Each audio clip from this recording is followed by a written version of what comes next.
ಒಮ್ಮೆ ಬಿಸಿಲು, ಇನ್ನೊಮ್ಮೆ ಮಳೆಯ ಅಬ್ಬರ. ಪ್ರಕೃತಿಯ ಕಣ್ಣಾಮುಚ್ಚಾಲೆ ಆಟಕ್ಕೆ ಮನುಷ್ಯರ ಆರೋಗ್ಯ ಹದಗೆಡ್ತಾ ಇದೆ.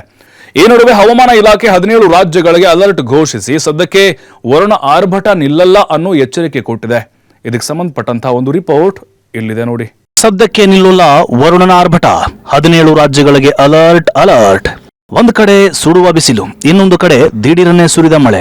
ಇದು ಇತ್ತೀಚೆಗೆ ಪ್ರಕೃತಿ ಆಡ್ತಿರೋ ಕಣ್ಣಾಮುಚ್ಚಾಲೆ ಆಟ. ಇದರ ಪರಿಣಾಮ ಮನುಷ್ಯರಿಗೆ ಪ್ರಾಣ ಸಂಕಟದಂತಾಗಿದೆ. ದೇಶಾದ್ಯಂತ ಮುಂಗಾರು ಚುರುಕುಗೊಂಡಿದ್ದು ಕರ್ನಾಟಕ ಸೇರಿದಂತೆ ಹಲವು ರಾಜ್ಯಗಳಲ್ಲಿ ಧಾರಾಕಾರ ಮಳೆ ಸುರಿತಾ ಇದೆ. ಮಳೆಯ ಆಗಮನ ರೈತರಿಗೆ ಸಂತಸ ನೀಡಿದ್ರೂ ಮತ್ತೊಂದೆಡೆ ಜನಜೀವನವನ್ನ ಅಸ್ತವ್ಯಸ್ತಗೊಳಿಸಿ ಅವಾಂತರ ಸೃಷ್ಟಿಸಿದೆ. ಅದರಲ್ಲೂ ಹವಾಮಾನ ಇಲಾಖೆ 17 ರಾಜ್ಯಗಳಿಗೆ ಬಿರುಗಾಳಿ ಸಹಿತ ಭಾರೀ ಮಳೆಯ ಎಚ್ಚರಿಕೆ ನೀಡಿ ಈ ರಾಜ್ಯಗಳಿಗೆ ಹೈ ಅಲರ್ಟ್ ಘೋಷಿಸಿ. ಹವಾಮಾನ ಇಲಾಖೆ ಪ್ರಕಾರ ಈಶಾನ್ಯ ಭಾರತದಲ್ಲಿ ಅತಿ ಹೆಚ್ಚು ಮಳೆಯಾಗುವ ನಿರೀಕ್ಷೆ ಇದೆ. ಅರುಣಾಚಲ ಪ್ರದೇಶ, ಅಸ್ಸಾಂ, ಮೇಘಾಲಯ, ನಾಗಾಲ್ಯಾಂಡ್, ಮಣಿಪುರ, ಮಿಜೋರಾಂ ಮತ್ತು ತ್ರಿಪುರಗಳಲ್ಲಿ ಭಾರೀ ಮಳೆಯಾಗುವ ನಿರೀಕ್ಷೆ ಇದೆ.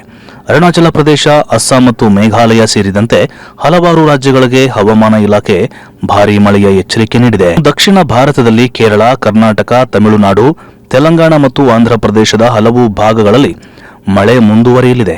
ಕೇರಳ ಮತ್ತು ಕರಾವಳಿ ಕರ್ನಾಟಕದಲ್ಲಿ ವ್ಯಾಪಕ ಮಳೆಯಾಗುವ ನಿರೀಕ್ಷೆ ಇದೆ. ತಮಿಳುನಾಡು ಮತ್ತು ಪುದುಚೇರಿಯಲ್ಲಿ ಗುಡುಗು ಸಹಿತ ಮಿಂಚು ಮತ್ತು ಮಳೆಯಾಗುವ ನಿರೀಕ್ಷೆ ಇದೆ. ತೆಲಂಗಾಣ ಮತ್ತು ರಾಯಲಸೀಮಾದಲ್ಲಿ ಬಲವಾದ ಗಾಳಿಯೊಂದಿಗೆ ಮಳೆಯಾಗುವ ಸಾಧ್ಯತೆ ಇದೆ. ದಕ್ಷಿಣ ರಾಜ್ಯಗಳಲ್ಲಿ ಮಾನ್ಸೂನ್ ಚಟುವಟಿಕೆ ಸ್ಥಿರವಾಗಿ ಹೆಚ್ಚುತ್ತಿದೆ. ಅಲ್ಲದೆ ಮುಂದಿನ 24 ಗಂಟೆಗಳಲ್ಲಿ ಉತ್ತರಾಖಂಡದಲ್ಲಿ ಹವಾಮಾನ ಅಸ್ಥಿರವಾಗಿರಲಿದೆ.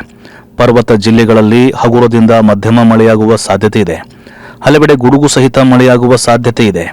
ಪರ್ವತ ಪ್ರದೇಶಗಳಲ್ಲಿ ಭೂಕುಸಿತ ಮತ್ತು ರಸ್ತೆ ಸಂಚಾರದಲ್ಲಿ ತೊಡಕಾಗುವ ಅಪಾಯ ಇರುವುದರಿಂದ ಚಾರ್ಧಾಮ್ ಯಾತ್ರೆ ಮಾರ್ಗಗಳಲ್ಲಿ ಪ್ರಯಾಣಿಸುವ ಯಾತ್ರಿಕರು ಜಾಗರೂಕರಾಗಿರಲು ಸೂಚಿಸಲಾಗಿದೆ. ಸುರಿಯುವ ಭಾರೀ ಮಳೆಯಿಂದಾಗಿ ನಗರ ಪ್ರದೇಶಗಳಲ್ಲಿ ಮಳೆಯ ಪರಿಣಾಮ ಇನ್ನಷ್ಟು ಗಂಭೀರವಾಗಿದೆ.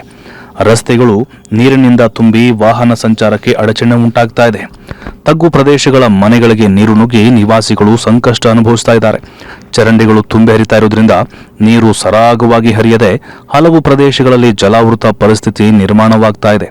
ಕೆಲವೆಡೆ ಮರಗಳು ಮತ್ತು ವಿದ್ಯುತ್ ಕಂಬಗಳು ಉರುಳಿ ವಿದ್ಯುತ್ ವ್ಯತ್ಯಯವೂ ಉಂಟಾಗಿ ಗುಡ್ಡಗಾಡು ಪ್ರದೇಶಗಳಲ್ಲಿ ಭೂ ಕುಸಿತದ ಅಪಾಯ ಹೆಚ್ಚಿದ್ದು ನದಿ ಹಾಗೂ ಹಳ್ಳಗಳ ನೀರಿನ ಮಟ್ಟ ಏರಿಕೆಯಾಗ್ತಾ ಇರುವುದರಿಂದ ಪ್ರವಾಹದ ಭೀತಿ ಎದುರಾಗಿದೆ.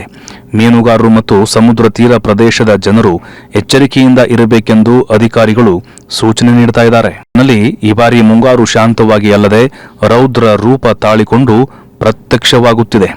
ಅಲ್ಲಿಗೆ ಮುಂದಿನ ದಿನಗಳಲ್ಲಿ ಪ್ರಳಯ ರಾಕ್ಷಸನ ದರ್ಶನವೂ ಆಗುತ್ತಾನೆ ಅನ್ನೋ ಆತಂಕ ಈಗಲೇ ಜನರಿಗೆ ಕಾಡ್ತಿದೆ.